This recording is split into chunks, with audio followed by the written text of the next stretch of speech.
Hello అందరికీ, welcome back to our channel DVSS Telugu. Follow your tradition. ముందుగా అందరికీ advance Sri Rama Navami శుభాకాంక్షలు. అలానే రామనవమి స్పెషల్ మామిడి పులిహార అండ్ బెల్లం పానకం ఎలా చేసుకోవాలి అనేది ప్రాసెస్లోకి వెళ్ళిపోదాం. కంప్లీట్ వీడియోలో మామిడికాయ పులిహార అలానే బెల్లం పానకం ఎలా చేయాలనేది చూసేద్దాం, వచ్చేయండి. సో ఫస్ట్ ఇక్కడ మామిడికాయ పులిహారకి మామిడికాయలు తీసుకోవాలి.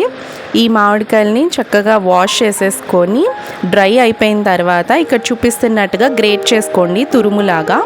అండ్ నెక్స్ట్ అందులోకే చిన్న చిన్న ముక్కలుగా కట్ చేసిన మామిడికాయ ముక్కలు. ఇప్పుడు స్టవ్ మీద పాన్ పెట్టుకొని అందులో కొంచెం ఆయిల్ వేసుకొని వేరుశనగపప్పు అలానే పచ్చిశనగపప్పు, ఆవాలు, జీలకర్ర, సాయమినపప్పు వేసుకొని ఇవన్నీ గోల్డెన్ కలర్ వచ్చేంత వరకు ఫ్రై చేసుకోవాలి. మీడియం ఫ్లేమ్లో పెట్టుకొని ఫ్రై చేసుకోండి. అండ్ కొన్ని ఎండుమిరపకాయలు అలానే ఒక 4-5 పచ్చిమిరపకాయలు వేసుకుంటున్నాను. ఇవన్నీ కూడా చక్కగా రోస్ట్ అవ్వాలి. ఇలా రోస్ట్ అయిన తర్వాత లో ఫ్లేమ్లో పెట్టుకొని మామిడికాయ ముక్కలు అలానే మామిడి తురుముని వేసుకొని మీరు తీసుకున్న రైస్ క్వాంటిటీకి ఎంత పసుపు పడుతుందో పసుపు వేసి కొంచెం కరివేపాకు వేసుకొని మొత్తం ఒక 2 minutes ఫ్రై చేసుకుంటే చాలు. నేను వీడియోలో తురుముతో పాటు మామిడి ముక్కల్ని వేశాను, మనం పులిహోర తినేటప్పుడు పంటికి తగిలితే బాగుంటుందని. సో మనం వేసుకుని ఇవన్నీ చక్కగా రోస్ట్ అయిపోయిన తర్వాత రైస్ వేసుకొని ఈ రైస్కి సరిపడా సాల్ట్ వేసుకొని మొత్తం తాలింపు అంతా పులిహోరకి పట్టేలా బాగా కలుపుకోండి.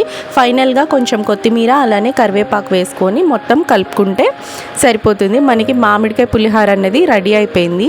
వేడి వేడిగా చాలా బాగుంటుంది. సో దీన్ని సైడ్ పెట్టేసుకొని ఇప్పుడు బెల్లం పానకం ఎలా చేయాలనేది చూపిస్తున్నా. ఫస్ట్ ఒక బౌల్ తీసుకొని అందులో మీకు చూపిస్తున్నట్టుగా ఇక్కడ మిరియాలు, యాలకులు ఇలా చూపిస్తున్నట్టుగా పౌడర్ చేసుకొని పక్కన పెట్టుకోండి.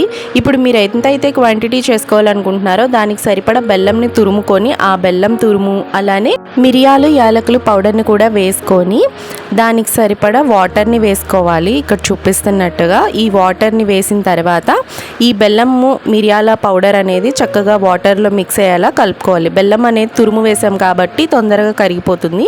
ఒక 2 minutes ఇలా కలిపితే మెల్ట్ అయిపోతుంది. సో మనకి బెల్లం పానకం అనేది రెడీ అయిపోయింది. ఇంకా దేవుడికి నైవేద్యంగా పెట్టేసుకోవటమే. ఇక్కడ నేను బెల్లం పానకం అలానే వడపప్పు మనం ముందుగా చేసుకున్న మామిడికాయ పులిహారని వేస్తున్నాను.